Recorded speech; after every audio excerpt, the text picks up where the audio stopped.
A box in the attic of an 1890s Louisiana house leads to stories of romance and Cajun commerce.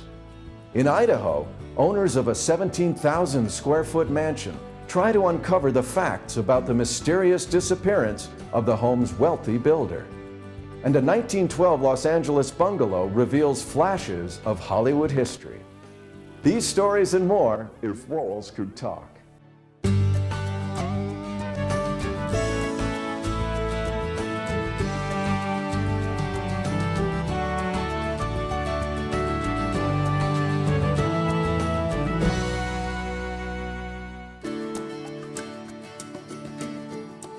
Hello, I'm Grant Goodeve. Welcome to If Walls Could Talk. Martha and Jean Royer live in the heart of Cajun country in Louisiana. The southern part of the state, called Acadiana, is known for its swamps, spicy food, and rich history with a French flavor. But the town where the Royers live is known for more than that. Rayne, Louisiana calls itself the frog capital of the world because of its history exporting frog legs as a gourmet delicacy.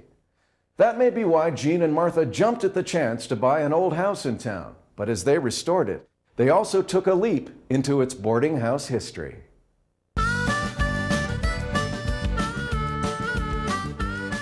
Jean and Martha Royer's home in the frog capital of the world leaps out with its pretty pastel trim and Acadian accents. Even before the Cajun couple bought the 1892 house in Rayne, Louisiana, Jean was primed to brush up on his skills as a paint contractor. When we bought it, we knew nothing of the house. Nothing, absolutely nothing. Nothing at all. It was just this big white house that we knew we could do something with. I used to pass in the front here and look at this big house, and I'd say, man, I hope I never have to paint something that big.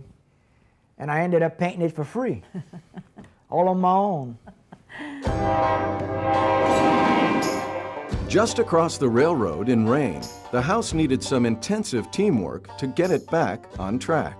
Either you like an old house or you hate an old house. Because they had work in here, a lot of work to do. A lot of work.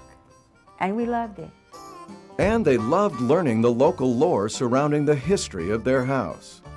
Jean and Martha discovered that their home had once been a small hospital, a surprise that explained the extra windows to let light in the old operating room upstairs. But hospital patients weren't the only inhabitants of their home. Lots of Rayne residents had stories about staying at the Royers because it had been a boarding house for 70 years.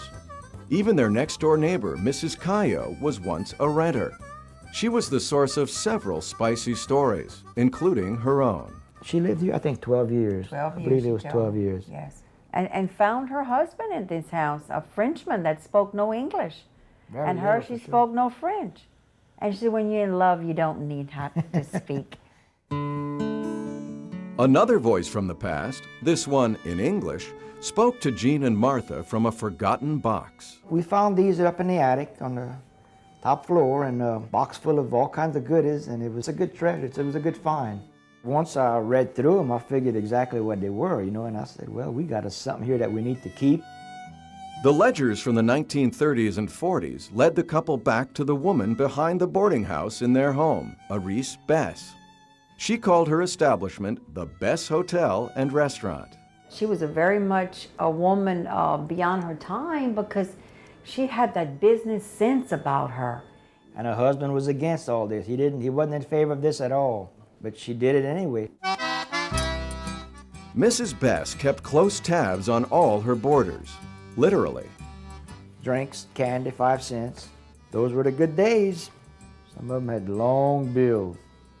It says paid, and they marked this. She would scratch it out.